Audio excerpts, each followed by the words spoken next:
Have you ever wondered to yourself, why, when I go out and activate, would I want to pick up an end-fed 56 to 1 over 49 to 1? What's it going to get me? Well, we're going to tackle that and a bunch of other questions when it comes to end-feds today. So let's get into it.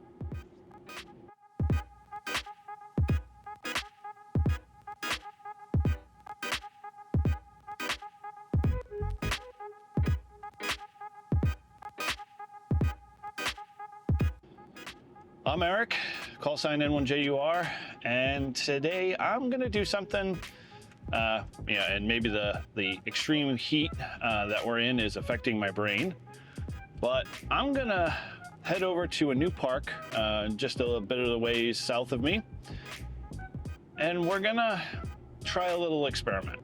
I have been in the hobby for, I don't know, about 30 years, relatively new ham for 5 of those years. And one of the things I always wondered, but never really just kind of bothered to do any investigation on, was why are there so many different style versions of end-feds that are out there? And I'm not talking about like mechanical features or functionality, but more so like, their ununs are 49 to 1, 56 to 1. Those tend to be the most common ones that we see out there. And so I was thinking, why would I? And of course I consulted ChatGPT a little bit, got kind of the straight answers.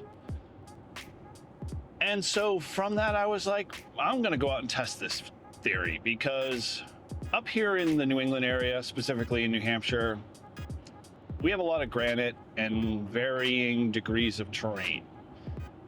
So with that, I can see how one antenna style over another, or configuration over another, I should say, would maybe have better gains over another.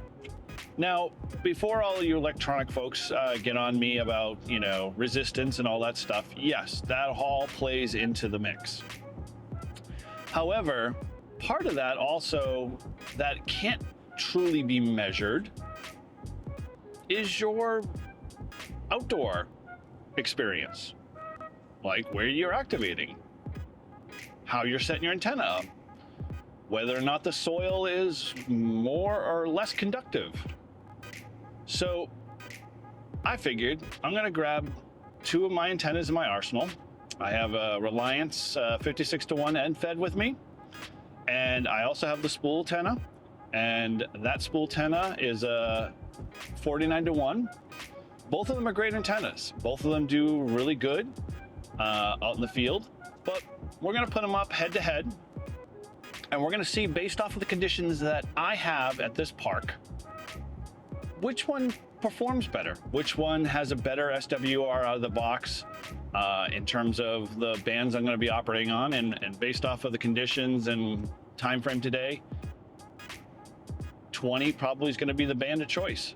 So maybe if you're like me and you've been in the hobby and you're like, why would I want one over the other? And you just kind of take the thoughts of others and follow the pack. Well, I'm going to hopefully answer that for you and put that issue to rest. But I'm going to throw it out to you guys. Hey, in the comments below, let me know why do you choose, say, a 56 to 1 over a 49 to 1, and try to keep it at the 5th grade level for a lot of folks, because I understand the electronic side to it, but hey, if you can explain it simply enough that would make total sense in terms of a practical application of it, then I'm all ears. So let's head on down to the park and get set up, and we'll try this experiment out.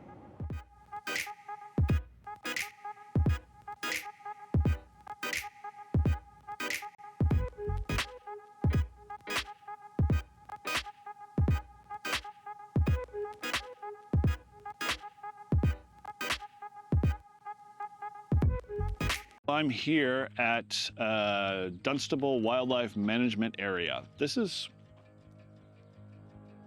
a new park, and there's obviously some foundations left here from old buildings and You know, definitely some fencing and stuff like that, but it looks like it just recently got on the map. I've got some trees here, so I'll be able to get the antennas set up. The whole purpose of this is understand how does your environment affect whether or not you put up a 56-to-1 end fed, or you put up a 49-to-1 end fed, or you scrap it and you go vertical. And when you're out in an environment like this, where the ground is pretty rocky, I don't think the soil conditions are, you know, really wet. There's a lot of growth here and a lot of trees. Let me get set up here, get the radio all configured, and we'll get the first antenna up and we'll see how it goes. These are the two antennas I'm using today for my test. Very popular spool antenna here. This has got band coverage 40, 20, 15, 10. It's got a 49-to-1 on in it. Very popular antenna. You've probably seen it. Another popular antenna that I use heavily is my Reliance. This is also another end fed. It has the 56-to-1 bug out mini here. And so we're going to use both these antennas. I'm going to set them up and get them configured and on the air, and we're going to run a couple of you know, SWR tests to see how each of them stack up. And we're going to tie all that into my 891 through an RF choke here.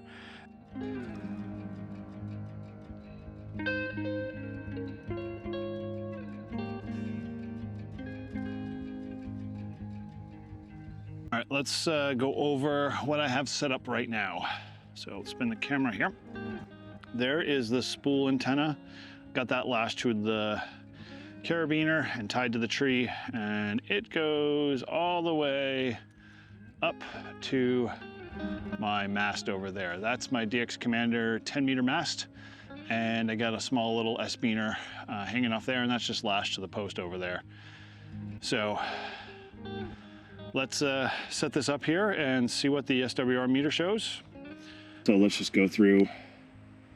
So 40, we are at 1.404 to 1.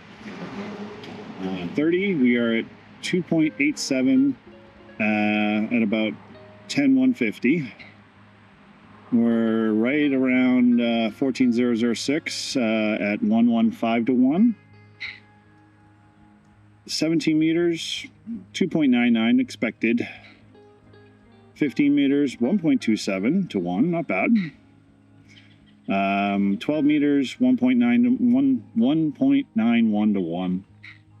And then 11, I really don't matter about that. 10 meters, we are at 1.04 to 1 at the high end of 10 meters. So that means right in the middle of the band's probably pretty good and pretty flat. Now, again, this is a 49-to-1 antenna. This is the spool antenna, the very popular antenna, very good antenna. The conditions here, again, are pretty rocky soil, very dry. It hasn't rained for a couple of weeks, I think, so far, or we haven't had as much rain in the past couple of weeks. And yeah, it is a lot of the trees you can start to see, are getting a little dried out. So it's not a drought, so we're not really in that bad of conditions, but the water is definitely not, the ground is definitely not as saturated. So the 56-to-1 now hooked back up. We see it currently tied into the same place the spool antenna was. Let's get it on the analyzer and see what we got. Now we're going to go through the Reliance end-fed 56-to-1 here, and we're going to bring up over here in the corner. What's going on? Analyzer. There we go.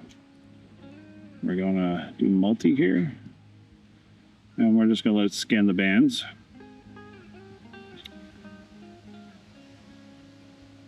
Okay, so it found 8 different resonance spots for 8 different bands. So let's let's step through this here real quick. So let's go back one. So this is 20 meters here, and 20 meters we're seeing 1.22 to 1, midway through the band, no problem there. 17 meters. We're 3 to 1 at 18.370, or 3 to 3, sorry. 3.3 to 1. Not great on 17, but that's understood for this antenna. 15 meters. Not bad for right around the low end of CW here, or the CW portion of the band. 1.58 to 1. 12 meters. Somewhat respectable. Still on the low part of 12 meters there. Almost 2.2 to 1. 11 meters. We'll skip right over that. 10 meters. Let's see where we are. 10 meters. So this is definitely tuned for lower portions of 10 meters too as well. Even on the high side, it's a little close to 1.5 to 1, which puts us somewhere at 28.020, which is, again, that CW portion of the band. And this antenna probably could be shortened up just a little bit. We don't have to worry about 6 meters or 2 meters. 1.25. All right, let's do a quick multi here and just have something to go off of star rating wise. So starting at the very bottom here.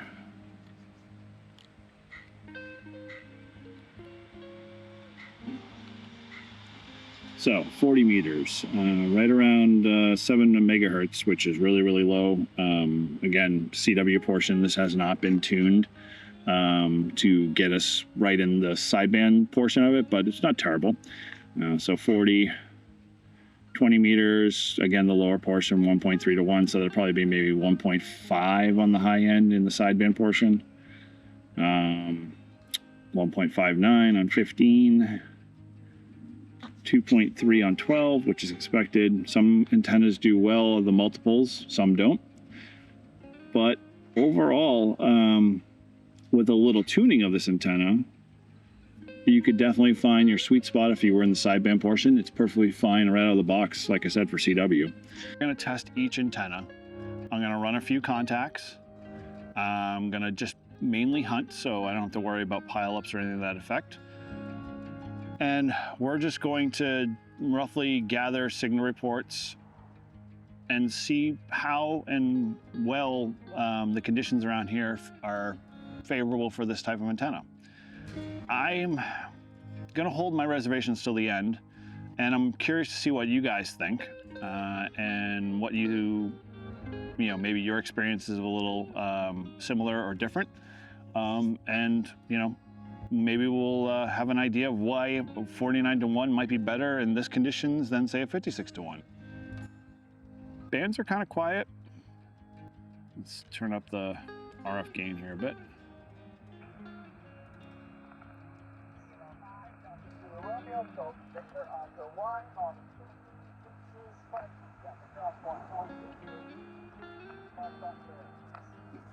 Park to park, park to park, park to park.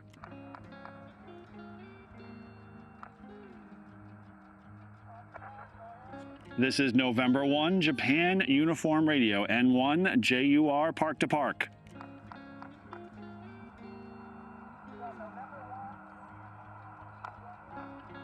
I think that middle letter was uniform, so that's N1 Juliet United Radio. N1 Juliet United Radio. I am at Park US 11590. 11590, got you 5555. QSL?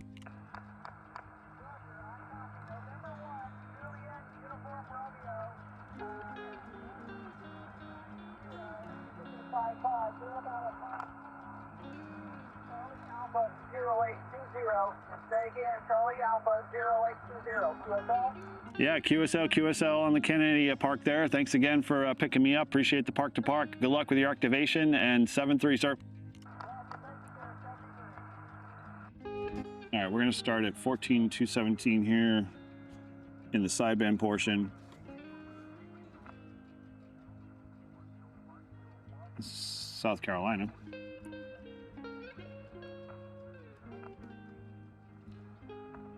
Park to park, park to park, park to park.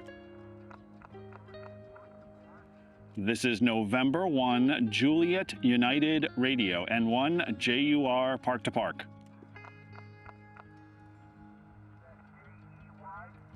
Juliet Uniform Romeo, QSL.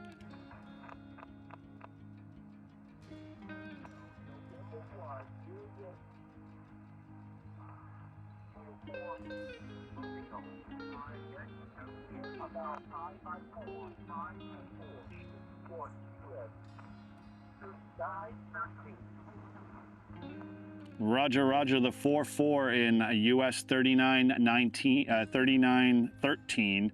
I've got you about a 4-4 here in my park of US 11590. That's 11590.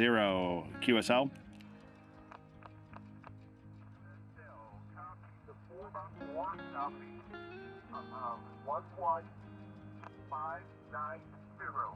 Very good. Thank you very much for the contact. Thank you for me. Roger, roger. Good luck with your activation. Thanks for Park to Park and 7-3. It's a weird click on 217. I don't know. Wasn't hearing that before, but again, this antenna could be just hearing more and picking up more. Park to Park, Park to Park, Park to Park.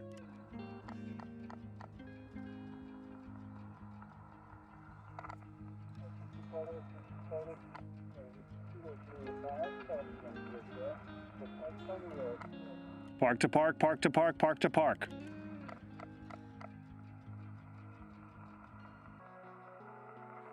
Yep, he's not hearing me.